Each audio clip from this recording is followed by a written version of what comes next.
Good afternoon, everyone, and welcome to SeahawkTalk. I'm your host, Andrew Pizzelli, trying to get my mic in position. And we're coming to you live on the Salve Athletics Network, Facebook, YouTube, and Periscope through Twitter every day, 3 to 4 p.m. We are here live. We have got a great show for you lined up here today. Kevin Gilmartin, Sebastian Nordsey, and Craig O'Rourke II. Can't wait to talk to them and to our producers, but first, like always, we want to remind you to keep your distance.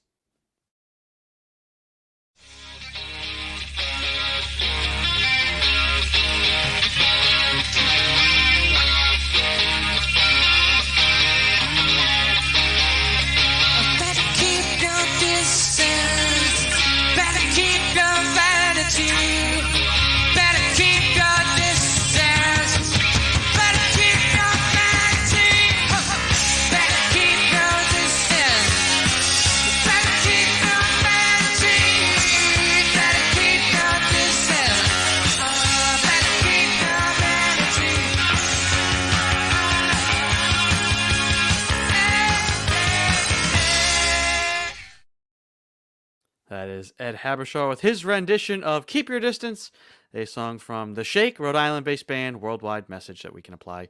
Social distancing, hand washing, mask wearing, all of that. We're going to continue to remind everyone in the South Virginia community and the world at large to do and practice all of those things. I want to bring into the show now our producers, Joe Morelli and Mike DeFusco. Fellas, how are we doing here on Thursday? Doing good, Andrew, but it's a little cloudy out, honestly, a little scary out there. Don't know about I'll begin my walking after this. I was gonna say, I mean, that's the unfortunate part of the time change. One, dark by like basically 4:30 now, which is unfortunate. Yeah, this week a little too wet for my tastes. Yeah, it is well. Saturday looks good though. So if it's gonna be rainy and it's gonna be miserable, I'd rather it be during the work week. That way we can enjoy. I think we'd all rather have it rain today than on Saturday. Good point. So. See the bright side in it. Do you fellas have anything here at the top of the show to lead us off? So apparently the Breakers is going to be getting a little makeover this weekend. I just was looking at the Newport patch. They're going to be doing their Christmas decorations this upcoming week, and they're going to put a bunch of new lights on it and just really start getting into the holiday season. I guess it's close enough to Thanksgiving, and you can kind of start. I feel like we always skip over Thanksgiving anyway, so it's, I guess, appropriate time to start putting up the decorations. So look out for that, as the Breakers will be looking a little different over the next week. Put up Thanksgiving decorations, like. Yeah, then it'll just be taken down like 2 days and we'll be back to exactly. And look how big that is. How you're supposed to decorate that whole thing just in like 2 weeks? Like, I don't even think they did too much for Halloween this year. I was gonna say, you gotta start now. You want Christmas decorate. You want the whole place to be ready for Christmas. You gotta start now. Mm-hmm. You know, they only finished taking down the Christmas decorations in July. So you gotta. You know how long it takes to get that much like wire lights, like yeah. Oh, it's a pain too. If one bulb goes out, you don't know where it is. You gotta go find that one bulb that's out in the strand and go fix it. Yeah. Probably takes like 20 minutes just to unspool the thing, and like someone definitely didn't put it away right, so it's all tangled. And you're like, okay, just gotta find the end and work from there, and then it gets more tangled. Yeah, that's the importance of like wrapping cables up the right way. I didn't learn that until I started using a camera more. But I mean, it's going to take an HGTV type of crew to just get that whole thing like covered in time. So definitely good they're starting now. Probably won't even be done by the time Thanksgiving's over.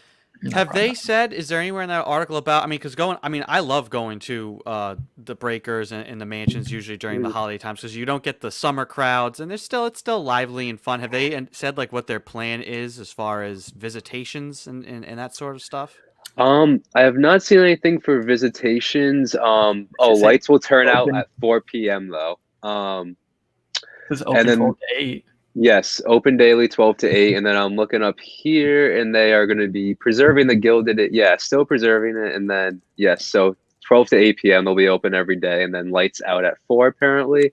Socially distanced as always, and but no, it's supposed to be looking good. It looks like they're gonna start doing it this week, I think. Oh, and the elms will also be decked out, so they'll be doing a lot of stuff, I guess. Cool. Joey, what do you got? Yeah, so the top news thing, unsurprisingly, on Newport Daily News was today. Governor Raimundo had another coronavirus meeting type thing, and to sum it up, essentially, it's knock it off. Stop having parties. It's not going well. So we might have to go into another lockdown. She's like, we're gonna go into another lockdown if you people don't wear your masks. It's easy, and it's a very short piece. It's literally like she's like, we're going to a second lockdown if you people don't knock it off, and that is essentially. She said the state's hospitals will be filled up in 3 weeks if current trends continue, which is not good. It really has become her little catchphrase, knock it off. Yeah, knock it off. It's like the don't ruin this for us. Like, just stop. Well, what are you doing? I would like to stay here. So what are you doing? I feel like Mike and Joey, we know. We want to just throw the hands up. Like, hey, what are you doing? Just be that typical Italian guy that embellishes everything he's saying. I wanted to try and find. I don't know if I'll be able to find. I found a really cool resource last night. It was basically Georgia Tech created a kind of a clearinghouse for coronavirus information, and it was basically it was like a risk assessment thing. It was a map. I gotta find it. I gotta find this to share with you guys, because it was basically you could look at the map of the country, and see, everything broken up by county, not electoral votes, but COVID cases, and it used an algorithm so that you could say, like, okay, I'm going to an event with this many people in this state. What is the risk based on up to the minute coronavirus information? What is the risk that there will be somebody who's got COVID here we go, at this event? Oh, internal server error. I think their servers are just overloaded because they've got so many people going to it. So maybe if I can get this to work, we'll come back to it. But it was really cool. It was an interactive map, so I could click on, all right, Rhode Island. Okay, I'm going to an event. Is it inside or is it outside? Okay, it's inside. It's got 25 people, and it would show you like a chart, and give you like the risk. Like, hey, based on testing information, if we want to say that this amount of percentage of people probably have it, even if they haven't been tested, you have a 47% chance of being with somebody who's got COVID. Do you still want to go do that thing?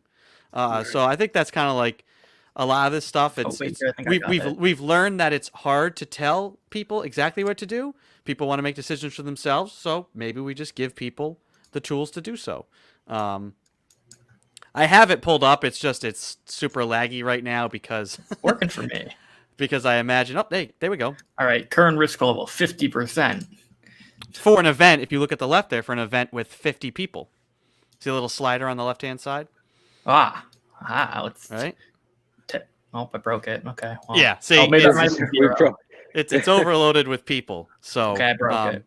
But Georgia Tech came up with this. I thought it was a really interesting tool.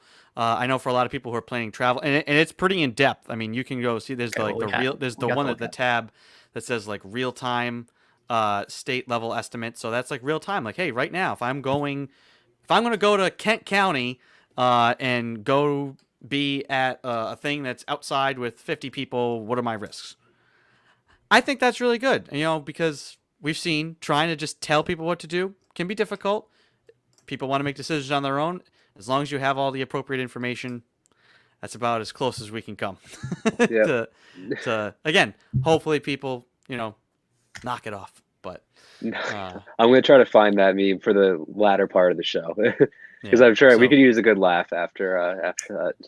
So we'll try. I'm sure everybody right now is flooding this website. Now it's saying not found. So it's probably just on one kid's laptop. That's like the server that it's being hosted on. So they'll probably find a way to computer science thesis. Yeah.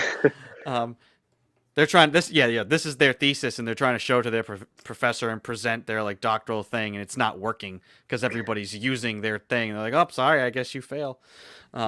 So, anywho, fellas, I'm gonna let you guys get to work behind the scenes, continuing to produce the show. Hopefully, we can get that tool up and running for later on. But we'll talk to you guys at the end of the program. All right. Yeah. All right, that is Joey Morelli and Mike DeFusco, the producers here on Seahawk Talk. We're going to get to our first guest here today, Kevin Gilmartin, the head coach of our football team. Gil, how we doing? Oh, doing very good. Very, very interested on that. I mean, I was wondering from that map, was there something to determine if 50,000 Notre Dame fans storm the field? What's their risk assessment on that one? Oh, man. I mean, yeah, I guess if we got this back up and running, we could go to South Bend. We could say, all right, event, 50,000 people, all close. That was crazy to see.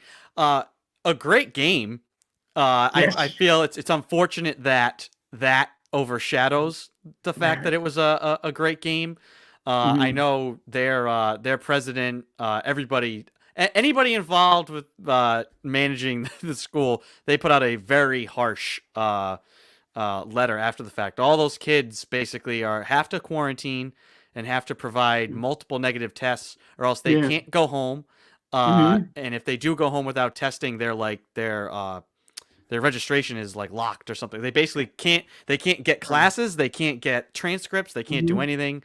So they're locking down that situation. Right. I mean, plus, like you said, it was such a great game, and that unfortunately, that's what everybody's talking about now. It kind of takes away from the greatness of that football game. Yeah. There So you go. that was the crowd.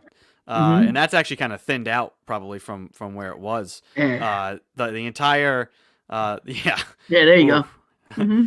Yeah, anybody who was an administrator saw that happen. They were like, "Oh boy." Right. I'm sure all the people that were looking at it, they were like, "Look, my mask is on here. I'm good." Yeah. So that was a great game. I've spoken to a couple of friends about how to judge some of these collegiate games with guys missing. So no Trevor Lawrence. So how do you weigh, the wins and the losses? Because for college football, it's a committee that decides who's that top four that gets the playoff. Right. How to weigh all those things. There was another great game last night. Luckily, no coronavirus stuff to outweigh this one. But I don't know if you caught this, Kevin. Western Michigan and Toledo, 10-point comeback in under a minute, a touchdown, an onside kick, and then the Dan Marino, the fake spike. Dan Marino, good pull. Throw to the end zone. Did you get a chance to catch that game? Oh, absolutely. I know. I didn't see the game. I saw the end of it, though. I mean, I think everybody was seeing the highlight of that. But what a great comeback and everything, and the way to end it. And I just don't understand how the cornerback wasn't just sitting out there, and he was 10 feet inside. I don't even know if they had practiced that play or if they did or didn't, or if the quarterback just looked at it and the receiver looked at it and said, "I'm so open. Let's just end this thing right now." But you'd like to think that they had it. It was planned and scripted, but you don't know because it was just so open. They just might have just taken advantage of it. I was saying, it would make it even greater if it wasn't something that they had in their playbook. Like they didn't have like hey, if we get this look, this is what we'll do. Because it's a lot of times on special teams too, right? Hey, we're in punt formation. There's nobody covering the gunners. If we just want to snap this and throw this, that's almost like an automatic call. You have something at the line, the up back makes a call like that, right?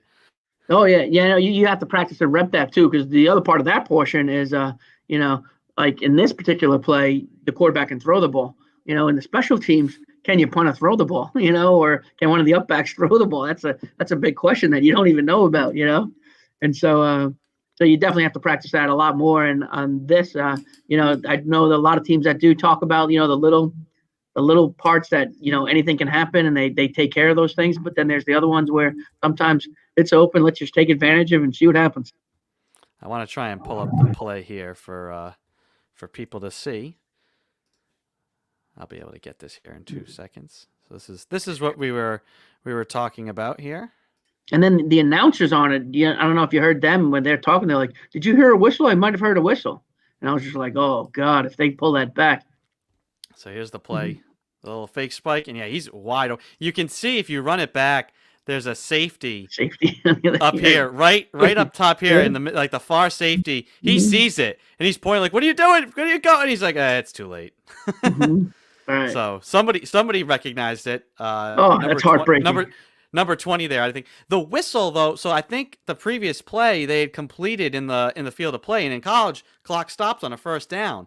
So there was a whistle, but it was the ready for play whistle. Right. And because you're spiking it, or they think you're spiking, I think the defense, most of them thought that whistle was the end of the play, not, hey, we're ready for play. Right. So great teaching lesson. Now you could practice this situation now, bring it right to the players, say, hey guys, look, this is the things that it's just another thing that happens that is somebody else's just pain, but now it's a great lesson for everybody else. Right, that's the whole thing. It's like you see it and it's like, oh, that's so great, but then at the same time you think of the other side and you're just like, oh, that'd be so painful to lose that way. Oh, so painful. Another kind of situational thing I wanted to pick your brain on, Kevin. In the Patriots game back on Monday, Patriots are down 10, playing up and down, wacky game. You're on the road. They get the ball back down 3, or down 7 rather.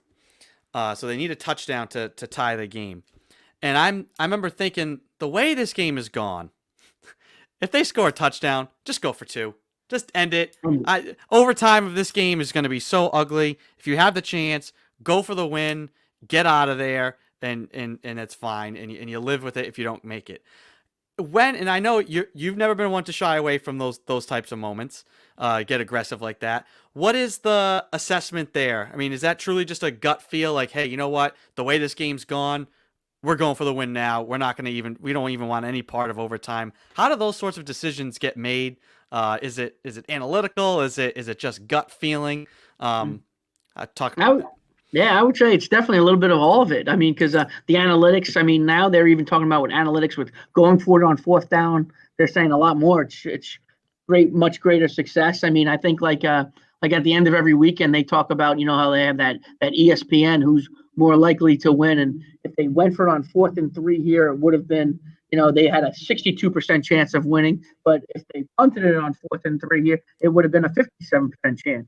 And so there's so many analytics that go through it nowadays that, you can, it's almost like so much minutia that it could take you forever to read all that stuff. But, being that we're football idiots, so we enjoy looking at that stuff, and it's just, you just keep adding that stuff. But then there's also the gut feel, and I think that's the one where your gut and your head have to be on the same page, and you got to try to figure it out which one's correct. I always talk about that little guy inside of you, that he's usually right about things, and so you bank on him, but then what my coaches told me back in high school and college was, yeah, he's usually right except after midnight, and he's dead freaking wrong. Don't listen to anything he says after that. So luckily we don't play any football games after midnight, so we can go with our gut in those situations and play with it, but we've gone for it a couple times on 4th and goal, and went for it and missed. And then there's other times where you go for it and went. I mean, we went for it on 4th and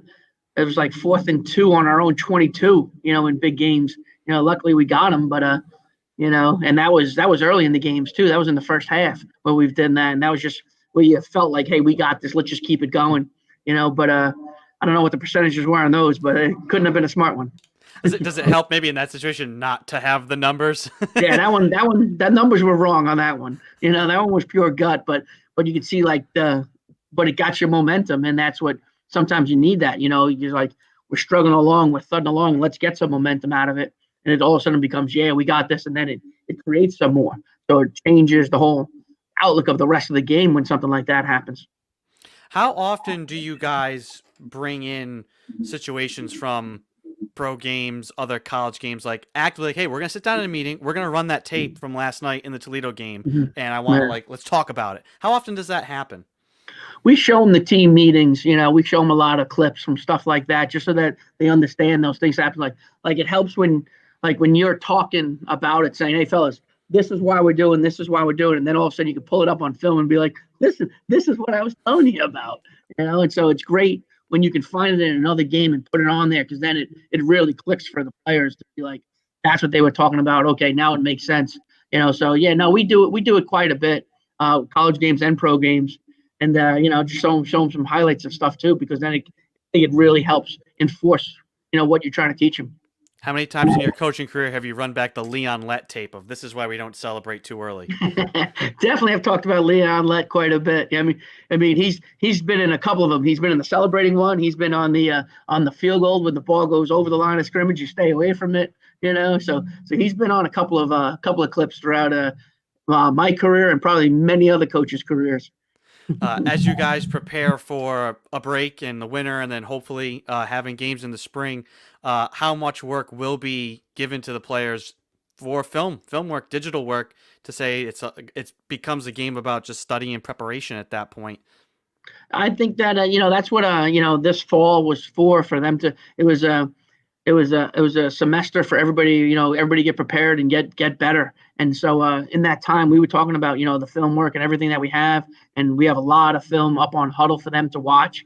And so now they know that they have plenty of time. And some people might even go home for Thanksgiving and not come back, so they'll have a little more free time on their own. So they'll be watching film on their own. But there's so much film to watch, and I think that's a beautiful thing that we always talk about the big eye in the sky never lies.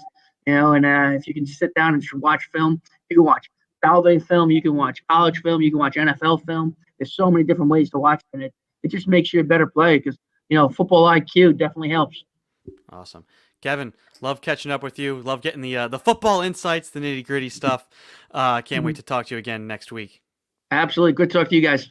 All right, take it easy now. That's Kevin Gilmartin, the head coach of our football team. Going to go now to the head coach of our women's volleyball team, Sebastian Nordzi. Sebastian, how are we doing? Good, Pez. How are you? Good. I wanted to ask, too, kind of the same question, ended there with Kevin. There's going to be this gap for the fall sports, hopefully before they get to play in the spring. And we're all operating under a shifting landscape, but how are you best trying to prepare your players for that gap and things that they can do to stay sharp physically, but also mentally as well? Yeah, so I think in terms of physically, just providing them the tools in order to get better on their own. I've asked a bunch of girls what they feel comfortable doing and what they are doing in terms of weightlifting and working out. And they all provided different answers based on, some people have more access to different things than other girls do. So some girls are doing home workouts, which as long as they're doing things to prepare and get themselves better, that's all we're trying to work for physically. And then Coach Kevin was talking about Huddle and how he films everything and you can see everything on film. And we do that too. We've recorded the majority of our practices pretty much from phase 2 going forward. So the girls can really see what they've been doing this past fall. And based off all of that, they could just see like, oh, okay, I thought I looked way different on the volleyball court than I actually do. So they see themselves on the film and they're like, all right, that's what coach is talking about. That's kind of what I need to work on a little bit. And they can actually do that stuff at home. They can see themselves doing footwork patterns or different things. And with just a wall or just a ball in themselves and whatever, they could just work on getting the footwork patterns right. And then next time we get back into the gym and hopefully spring, they'll be able to notice that footwork pattern that they've been working on or whatever else they've been working on during the little break we're going to have. Was that part of your plan going in, saying, I want to film everything so that I have film to break down tons of it to show everybody? I know you talked about trying to create your practice plan. Was that something you knew right away going in, like, we're going to tape everything? Yeah, absolutely. At Johnson & Wales, we posted everything for the girls to watch, and they had very successful seasons. And they used it in different ways that I didn't even think about. Me as a coach, I'm just like, all right, they're going to watch their films. They're going to learn from it. They're going to be better for it. But then I would be on Instagram or social media or whatever, and I would see highlights of the girls just going up and ripping some girl and bouncing off another girl's head. And they were posting it all over social media. And I was like, oh, yeah, I guess you could use that to show off a little bit, I guess. That's another cool way to do it. So I think it's just so beneficial. And I know me as a player, like I always do things better when I'm more visual about it. And especially with people of the ages that all these players are, they're so visual with things with Instagram, with TikTok. It used to be Twitter, but now not so much because that visual thing again. So anytime they can see themselves do something, I think it's a benefit for them. So can I take that to mean that you're going to be giving out game plans like, hey, this is a play we're going to run like via TikTok? Is that how we're going to be getting play calls? Yeah, with like a nice little music over the top of it, like the new hit or whatever. Yeah. Every team at Salve has started a major fundraising campaign, Seahawks Take Flight. Talk about what it was like with you working with your team to start that campaign and what the campaign can do for your program. Yeah, so the Seahawks Take Flight campaign has been awesome so far. Volleyball as a program has a goal of 50 donors. And so far, it's been 3 days, and we're already at 9 donors, heading towards more. But we've definitely raised a lot of funds that we can put towards many different things, whether it be new uniforms for the girls or different equipment we could put in the gym to help them get better. Talk about video equipment. There's plenty of video equipment we can get for the girls if we continue to raise funds. But just different things that help make programs get to the next level. That all starts with money coming from somewhere. And so the Seahawks Take Flight campaign has been awesome. And again, we've gotten 9 donors in 2 days with very little effort. So I'm hoping that we continue to push, continue to reach out, continue to talk to people, and people find it fine with their financial situation to donate a couple bucks. And people have been donating a whole different range of money amounts. We've had people donate $10, and we've had people donate, I think, $200+. So that's been huge just to kind of see that. And we're not so worried about that dollar amount right now. We're more worried about getting everyone involved, getting the donors like coming in. And we want to hit that goal of 50 as opposed to hit certain dollar amount. So I do believe we'll get to 50. And I do believe that if someone could donate $10 or $5 or even $1, I've had people offer donating $1. That would be huge for our program going forward. How much feedback have you gotten from the players of how the fall went, and how will you take that feedback into preparing probably what a spring season is going to look like, probably from a practice and game standpoint? So I've gotten a little bit of feedback, not too much. I'm definitely planning on extracting a little bit more feedback from them about how the fall went. But I've had a meeting with my assistant yesterday, and we were just talking about different things that we can do better as coaching staff going forward. Like what types of drills we really like, what types of systems we really want to implement with this group now that we've seen them play a little bit, and all sorts of different things that we can do better just based off feedback from each other. So I'm definitely excited to talk to the girls a little bit more about what they think we can do better, and then work on that throughout this whole little break. Awesome. Sebastian, love catching up with you every week. Glad things are going well. Hopefully the fundraising campaign continues to be successful and you get those 50 donors. And yeah, we'll catch up with you again next week. Great to see you. Awesome, Pat. It's always a pleasure. All right, take it easy now. That's Sebastian Nordsey, the head coach of our women's volleyball team. We're going to take a short break and be back with Craig O'Rourke II. Don't go anywhere. Hey, Seahawk fans. While the season is not what we hoped for, athletics is still going strong.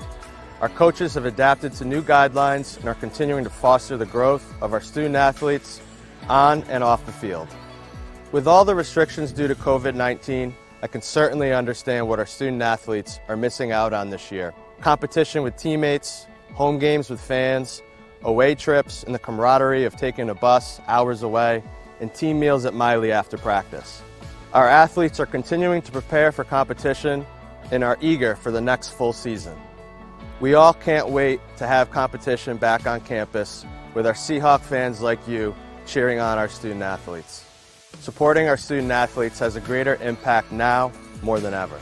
Please consider making a contribution to a sport of your choice below or Seahawk Athletics. Your support will help ensure that our Seahawk athletes come out of this pandemic stronger, faster, and better than ever.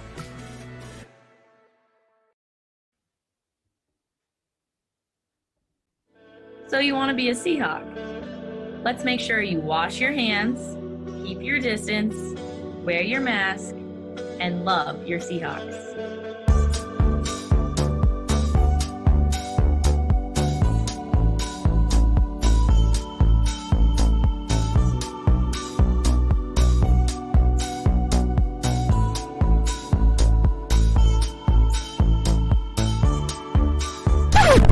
Sammy, no mask?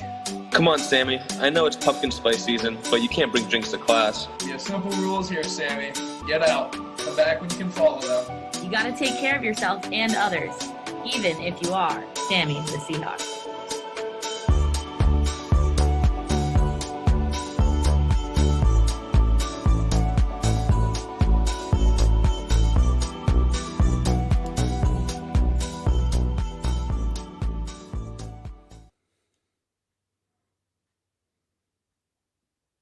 Welcome back to Seahawk Talk. I'm your host, Andrew Pizzelli. Want to go now to the head coach of our men's soccer team, Craig O'Rourke II. Craig, how you doing? So far, so good, Andrew. How are you? Good. I wanted to ask you about the NCAA blanket waiver and how do you feel that will impact. It's going to impact a lot of teams, but if you've had any of those conversations yet with your team and how you would potentially handle what could be an expanded roster. Which waiver are we talking about? The blanket waiver for the season because of coronavirus. A little more specific. There's like 7, honestly. Are you talking about maximum contest? You talking about seasons of eligibility? Are you talking about semester count? Which one? I wasn't aware there was a breakdown. I've just been hearing the general that, there's a blanket waiver for student athletes for eligibility towards this 2020-2021 season. If you want a 5th year, you got it, no matter what, if you play X amount of games or not. All right, you're talking about the season of eligibility waiver. So yes. Initially, the NCAA at the Division III level, Division III Management Council recommended to Division III President's Council last summer that there be a blanket waiver establishing that any sport that didn't play 50% of its maximum contests not charge their student athletes with a year of eligibility. That was passed and ratified by the Division III President's Council last July, and I did inform my roster of it shortly after our fall season was canceled. We then convened a coaches meeting within the Commonwealth Coast Conference and voted 8-2 to play a 9-game conference schedule and then a 1-game postseason ladder matches, first versus second, third versus fourth, fifth versus sixth, so forth and so on, simply because we didn't want to exceed the 50% of max contest rule. In the sport of NCAA men's soccer at the Division III level, our maximum contest is 20, and the 50% would be 10. So if we played 10 or less this coming spring semester, none of our student athletes would be charged with a year of eligibility. That's in addition to a separate waiver, which was already passed, that essentially gave both the fall 2020 and spring 2021 semesters as 2 free semesters, not counting against the proverbial 10-semester clock for all Division III student athletes. That's a separate waiver. Since those 2 waivers, an additional waiver has now been passed. It was recommended by the Management Council to the President's Council and adopted by the Division III President's Council that student athletes in all sports be allowed to play up to their maximum contests in their given sport and still not be charged a year of eligibility. So now we could play 20 contests this spring and not have anybody on our roster charged a year of eligibility. So those are 3 separate waivers, but they've all been passed in addition to other waivers that have come about because of COVID relief. How do I feel about them? I think it's the right move. Division III was a little late in adopting it. Division II actually had passed it a number of months ago, and Division III finally got on board and said that you can play your max contest. It doesn't really matter. I mean, it's a very atypical year, atypical scenario, atypical season for all the sports. For us in the fall, whether we play or not, the NCAA National Championship has been canceled. So even if we win our conference and win our conference tournament, there is no AQ available because our championships have been canceled outright. So we can't, try to build upon what we accomplished last year by going back to the NCAA tournament and trying to, advance out of that opening pod. Last year, we won the conference regular season. We won the conference championship. We took the AQ, and when the selection show aired, I was very anxiously awaiting to see where we were placed, not only in terms of geographic pod, but what our seeding in that pod was. In 2012, when we made the tournament, we were given a 4 seed, something that I thought was a little harsh as we wound up playing a top 5 team in Montclair State, who did eventually make the Elite 8 that year. In that, we availed ourselves very well, being 1-1 into the 80th minute, with the game being decided in the 82nd minute, 2-1 for Montclair. Since then, I don't know if a Commonwealth Coast Conference team has been given a 4 seed. I think including what was our banner year 2013, when we had 3 teams selected in the NCAA tournament field, both the AQ to Western New England, as well as at-large bids to Roger Williams and Gordon College. All 3 of our member institutions that year were given 3 seeds in their respective pods. All of them won their first round games and advanced over 2 seeds to the second day to play in the second round. And then 2 years ago, 2018, when we were upset in the semifinals as a top seed by Gordon. Gordon went on to win the conference. They got a 3 seed in the pod. They neither won nor lost their first game. They were eliminated on penalty kicks by the 2 seed Stevens Institute, as were we last year when we traveled down to Mary Washington as a 3 seed. We neither won nor lost. We were eliminated on penalty kicks by Rowan, who eventually advanced to the Sweet 16. So, forgive me, I have a call coming into my office. It's a season that unlike any other with COVID. So I think the NCAA had to take action and had to pass a number of waivers and relief to ensure that student athlete well-being was of the utmost importance, and allow any student athlete at any member institution to get 4 full years of a student athlete experience. As it stands right now, no matter what takes place moving forward, this is not going to be a full student athlete experience for any of our athletes, regardless of sport. Yeah. How would you describe your coaching style, and if you had to adjust that coaching style because of the current climate and situation? I think all coaches in the department have had to adjust in one way or another. My coaching style, I try to be very forthright, very upfront, and very honest, brutally honest at times.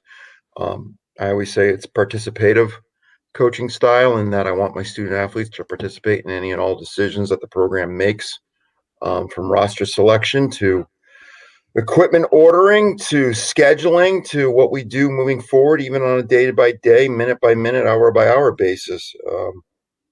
Have I had to adjust that to some degree, simply because, it's like I said, it's not like any other season we've ever seen. I'll tell you that the damnedest thing for me, and I have a newfound respect and appreciation for my student athletes, with the mask policy that we have on campus, and I'm currently sitting in my office alone, and being that I'm in here alone, I'm allowed not to have my mask on, but anytime I leave my office, I have to put my mask on. So I don't know if it was last week or earlier this week, but I left my office and I had my Under Armour mask on, and I went sprinting up the stairs as quick as possible because I want to get to the second floor to the administrative suite for something. And for the love of God, I was winded unlike anything I've experienced when I got to the top of the stairs, and I actually was a little dizzy. And I've experienced it more and more. And I had a clinic this past Saturday up in Weymouth, where we had a number of our potential prospects referred. And I was administering a coaching session, and I was giving instructions, and I had about 25 guys spread out over a third of the field. So I had to elevate my voice, which I have no problem doing. I can project my voice to the best of them. 2 to 3 miles, I've heard. No, that's an overstatement. I wish. But I got winded again, and I'm realizing that while the masks keep the airborne particulates and whatnot in, they also keep a fair amount of CO2 in. And in that, it's tough to breathe. Too much CO2? Yeah, too much CO2 for CO2, my initials. So I just really appreciate what my guys had to do for 6 weeks, because we had to play with a mask through all 3 phases of the resocialization of sport. So they were wearing a mask while we were administering our drills and doing our training. God bless them, because they're hard to breathe in, really hard. I mean, this one was what I wore on most field sessions, and this one is 2 layers of cloth, which keep the particulates in, but I think have a higher degree of breathability. But my Sport Max from Under Armour, trying to breathe in this thing is like, trying to breathe underwater. At least you were able to establish a pattern of times you were doing similar activity, and then with the mask, as I was say, just the one-off of you sprinting upstairs and being out of breath is not really a good bar for. I don't think that meets the scientific standard for burden of evidence. No, but I could bring on the scientific method and say my hypothesis is I'm out of shape. The testing that I administered over a course of 2 weeks, anytime I wore my mask and exerted myself at all, seems to support that conclusion. I probably need to eat less cake, less ice cream, and get my ass back in the gym. I was gonna say, you probably shouldn't eat that whole fifth pineapple upside down cake. Yeah, so the most recent one that I did, since we're going to follow up with the pineapple upside down cakes, this one was better. I increased the butter, I increased the brown sugar, hence being out of shape. But I have come to a new hypothesis. I think that, so what I did different this time was I melted the butter and then I let the butter cool a degree, administered the brown sugar, let that fully cool, then whip up the batter and put the batter on top. Once I put the pineapple and cherries on. Now what I need to do is melt the butter, let it cool, administer the brown sugar, let that fully cool, scoop out the circles after I put the pineapples on so that the cherries lie deeper. Then I'm going to refrigerate it and let it chill and give it a good solid chill. Then bring it out, put the batter on, bake it. Once it's baked, bring it to room temp to cool, then chill it again. Because what I'm finding is room temperature, that brown sticky goodness, whatever.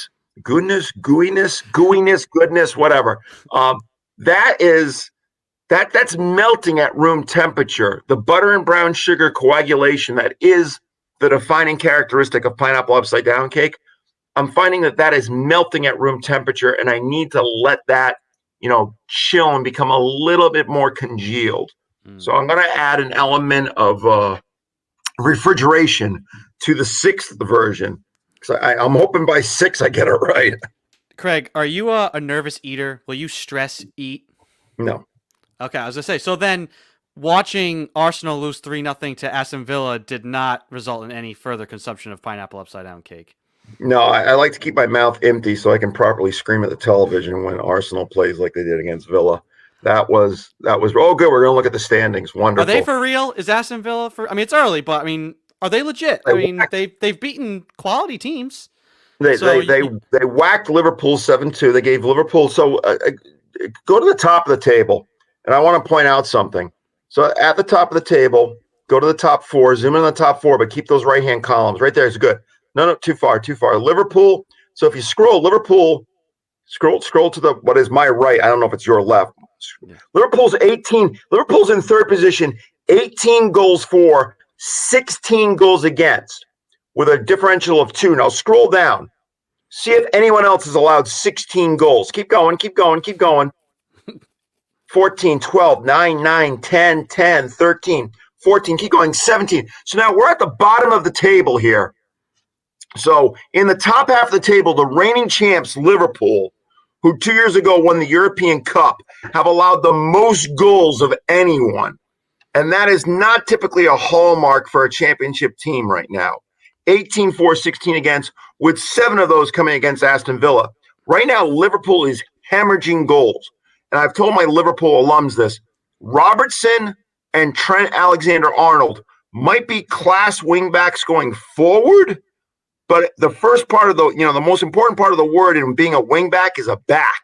And if they're not getting back and defending 1v1 in the wide areas, Liverpool is not going to win the title this year. If anything, they might struggle to finish top 4 because Villa exposed them.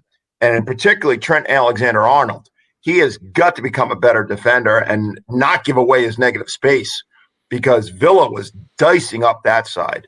It was bad. Now, granted, Arsenal didn't do squat against that side. If anything, Arsenal was the one busy getting diced up by Aston Villa. It was not fun watching that. We just had beaten Man U the week before 1-1. 1-0.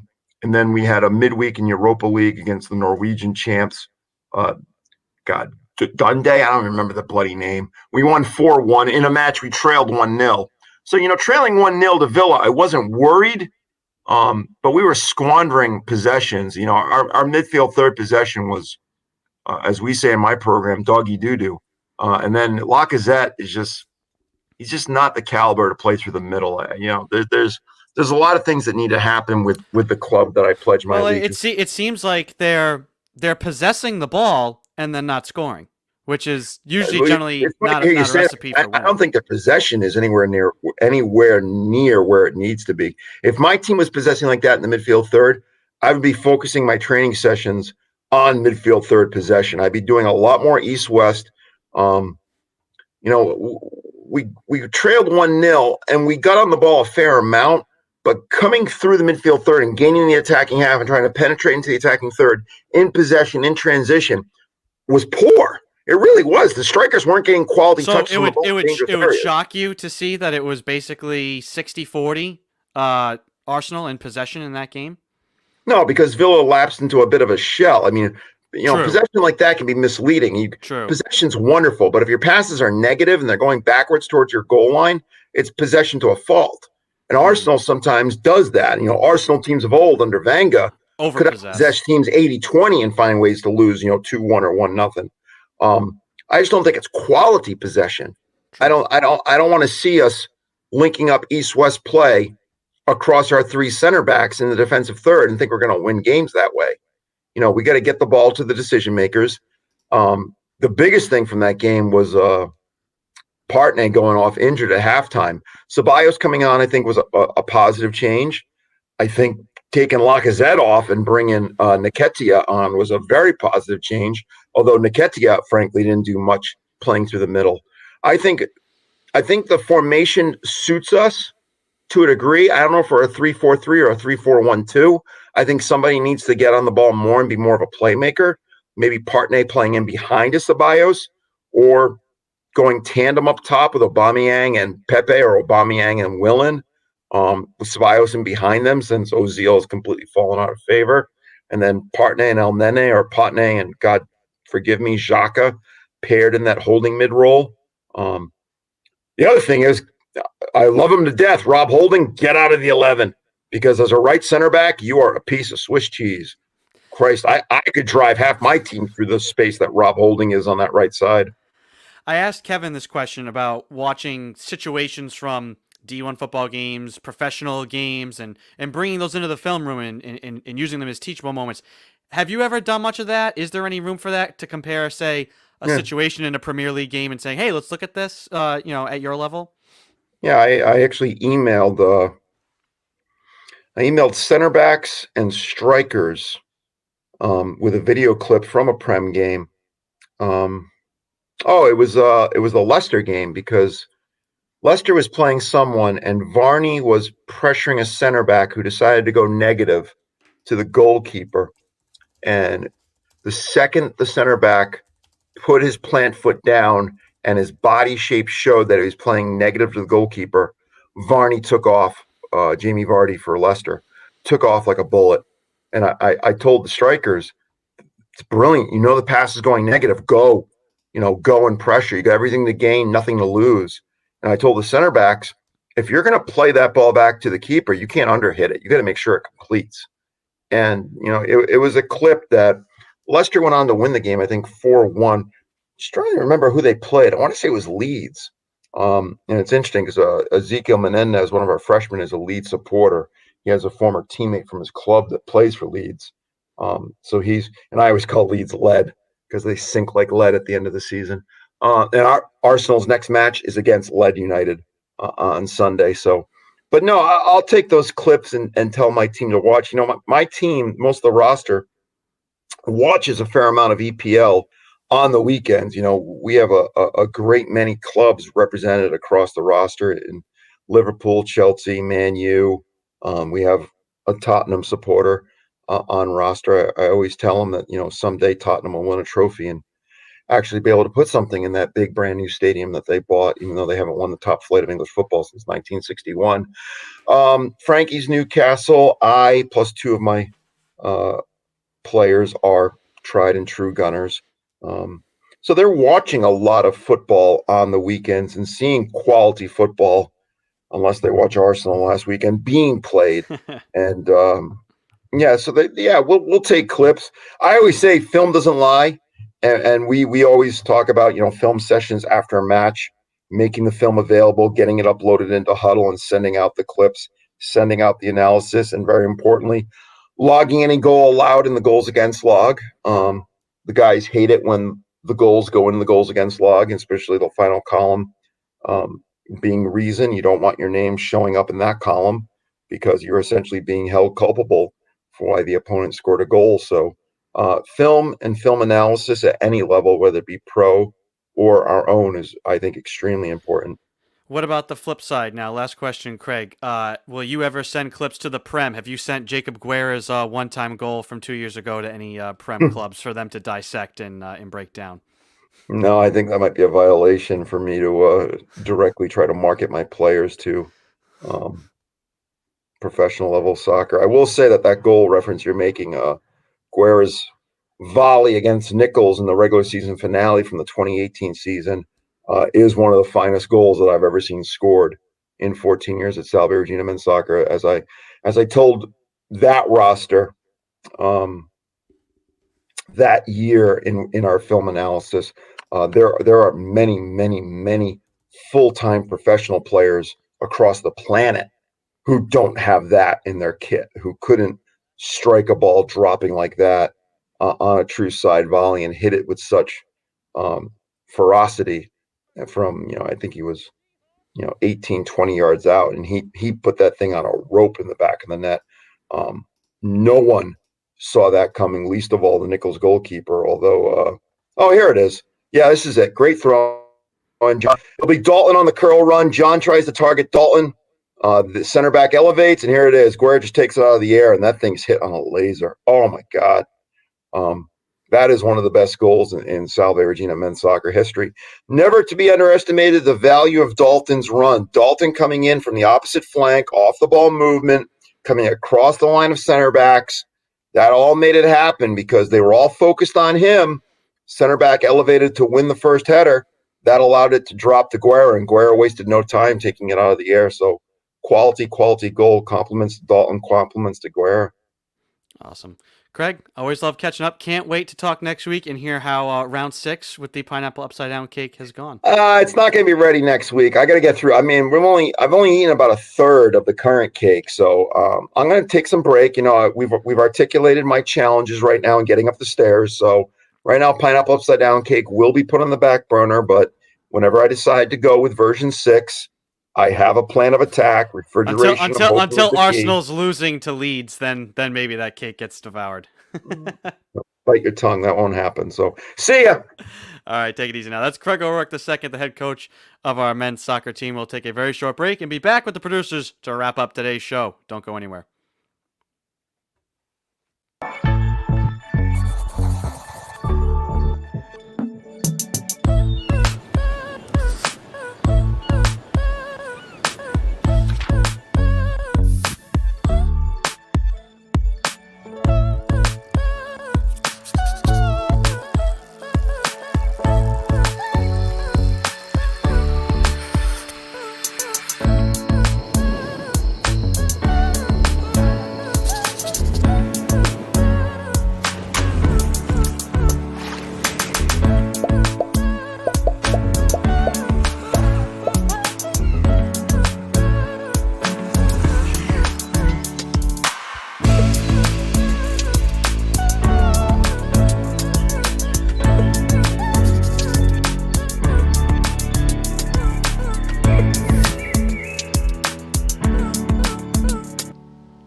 Welcome back to Seahawk Talk. I am your host, Andrew Pizzelli. I want to bring in now the producers, Joey Morelli and Mike DeFusco, to close out today's program. Fellas, I always like to get first your thoughts on anything our guests had to say here today on the program. Gotta love the pineapple upside down cake. I really wanted to bring that on. I've never had that. I just want to see. I've looked up what it looks like. I want to just see how he bakes it. I want to really get down to the nitty gritty with him and see. We should have a cooking segment where he shows us. Maybe that's it. Maybe what we do is we send Craig home with some camera equipment. We set him up with a live stream, and it could be we'll give him some really good mics. It'll be like Craig's ASMR kitchen. Oh no, he could never. Exactly. Well, we can do it, but so we have him record it, and then I assume, right, we're not having an episode on Thanksgiving. That's what we air on Thanksgiving. There you go. Him cooking on pineapples. We actually will be moving Craig from his normal Thursday spot to Wednesday that week because we do want to get his thoughts, which I'm sure he has many thoughts on Thanksgiving food items. That we'll want to stuff in before the break. Mm-hmm. Oh, good one. Love food puns. Also, just very quickly, I wanted to show that page for the Seahawks Take Flight thing that Sebastian was talking about because that was really cool. And I think, this is so if you have to donate, this is where you go. It's Give Campus and then a bunch of the teams you can give. So I wanted to show this just really quick. Website's right here. Go to givecampus.com/SalVRG, and then you'll be able to find that and donate to our sports teams here. That's cool. Yeah, all of our teams have their fundraisers up and running, and I know it has been successful so far. A lot of work went into it, and so each team got their own little promo. We played a couple of them on what day is today? Thursday, Tuesday. Had yesterday. Yeah. And then we'll be airing those throughout Seahawk Talk as well. So, Joey, any other final thoughts? Yeah. So I went to look on Twitter just to see if there's anything interesting to talk about at the end. And either yesterday or today, Alex Trebek's wife shared this picture from their wedding with this quote about how thanking everyone for all the messages about his passing, and it was it's just really cute. I reading a lot of the stuff with her, legit I cried a little bit. It was telling, where is it? Alex Trebek spent his final day exactly how he wanted to. He apparently he was the kind of grandpa who always wants to fix stuff. He's one of those grandpas. And there was this rocking swing bench thingy they had in the backyard that he fixed up, and they said he spent his last day doing what he always did with her, was watching the sunset with her. Yeah, and I saw that, and there's some stories and videos about Trebek. There's also some about Tommy Heinsohn, who we talked about on Tuesday, that I still haven't watched yet. I'm just I can't do this yet. It's too much all at once. But yeah, there's gonna be plenty more of those coming out, I'm sure. Yeah. All right, fellas, great show today. Looking forward to tomorrow. And it kind of feels weird. It feels like yesterday felt like a weekend day, and then we're back here, and then hey, one more day. I thought today was Tuesday. Then the actual weekend. Confused. Well, Mike thought it was 3 weeks from now. He went into the wrong StreamYard at the beginning. So everybody. December. Time change, zero sunlight, day off. I literally thought it was Tuesday and that Thanksgiving was next week. I was talking to my mom on the phone, and I was like, yeah, so Friday. And she's like, do you mean tomorrow? I'm like, no, wait. Yeah. Yeah, we all wish. Who knows what day it is? Fellas, great work today, and I'll talk to you tomorrow. Yeah. All right, we'll see you then. All right, that's Mike DeFusco and Joey Morelli, the producers here on Seahawk Talk. I want to thank our guests here today. We had Kevin Gilmartin, Sebastian Nordzi, and CO2, Craig O'Rourke II himself here on the program. We are live every day, 3 to 4 p.m. on the Salve Athletics Network. That's Facebook, YouTube, and Periscope. Through Twitter, you can follow, and subscribe on all of those platforms to never miss a show. You can go back and rewatch any episode of the show, and you can also subscribe to the Seahawk Talk podcast through Sounder FM to get Seahawk Talk on the go. That'll do it for today's show. Thanks for joining in, everyone. I'm Andrew Pizzelli. Have a good night.